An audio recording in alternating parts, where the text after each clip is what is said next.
बारिशों के मौसम में दिल की सरजमीनों पर गर्द क्यों बिखरती है। इस तरह के मौसम में फूल क्यों नहीं खिलते, लोग क्यों नहीं मिलते, क्यों फकत ये तन्हाई साथ साथ रहती है, क्यों बिछड़ने वालों की याद साथ रहती है।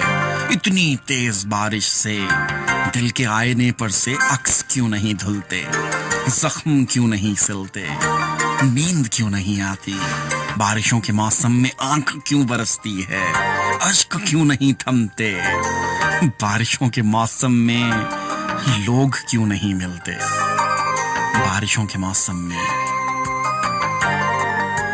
लोग क्यों नहीं मिलते। भाई वो इसलिए नहीं मिलते कि बारिश हो रही होती है ना, वो अंदर होते हैं घर में, इसलिए नहीं मिलते वो।